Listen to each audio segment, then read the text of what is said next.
بسم اللہ الرحمن الرحیم۔ السلام علیکم دوستو، welcome to my new video. میری نئی ویڈیو میں خوش آمدید۔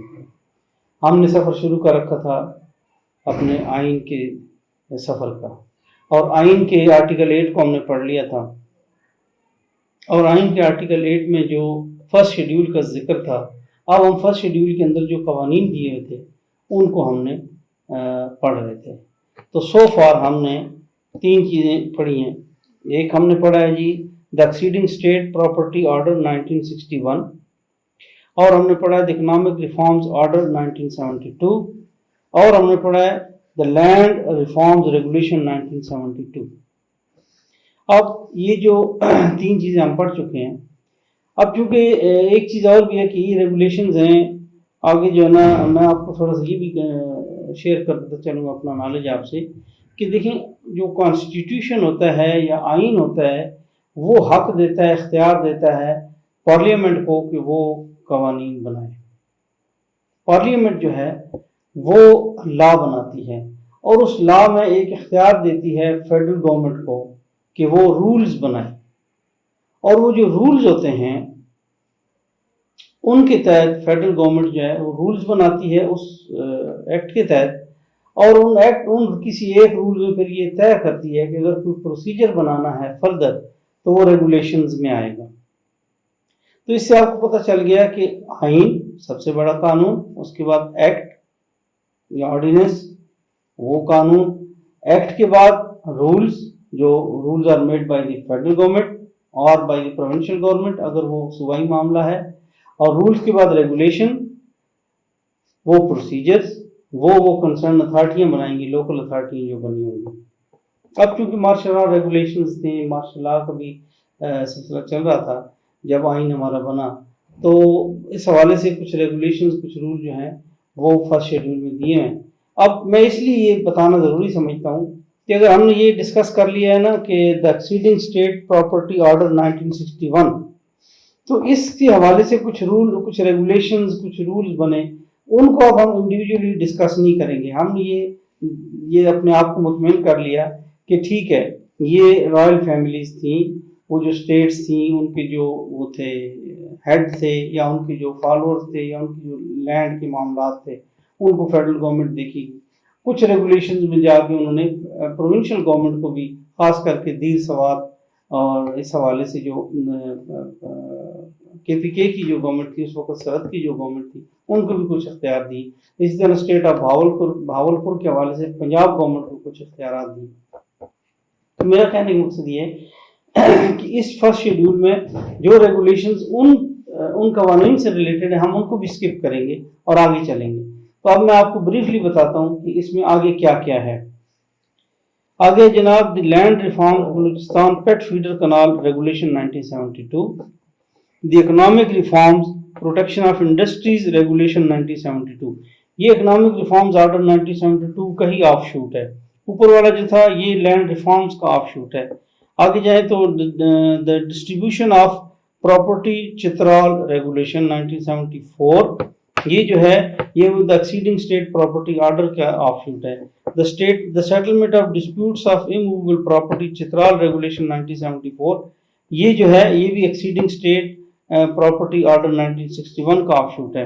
دا Dir and Swat devolution and distribution of property and settlement of disputes of immovable property amendment regulation 1975، یہ جو ہے یہ ایکسیڈنگ اسٹیٹ پراپرٹی آرڈر کا آف شوٹ ہے۔ The settlement of disputes of immovable property Chitral amendment regulation 1976، یہ بھی اسی کا آف شوٹ ہے۔ The land reforms amendment act 1974، یہ جناب لینڈ ریفارمز لاز کا آف شوٹ ہے۔ The land reforms amendment act 1975، یہ بھی لینڈ ریفارمز کا آف شوٹ ہے۔ یہاں تک، اور آگے ہم چلیں تو پارٹ 4 میں ہے the land reforms amendment ordinance 1975، یہ لینڈ ریفارمز کا آف شوٹ ہے۔ اور اس کے سیکشن 5 میں ہے the land reform Balochistan amendment act 1974، اور پھر ہے the land reforms Pat feeder canal regulation amendment act 1975، the land reform Pat feeder canal amendment ordinance 1976۔ یہاں تک جو ہیں جی قوانین وہ سارے کے سارے یہ وہ ہیں جو ان پہلے جو 2-3 قوانین ہم نے ڈسکس کیے ہیں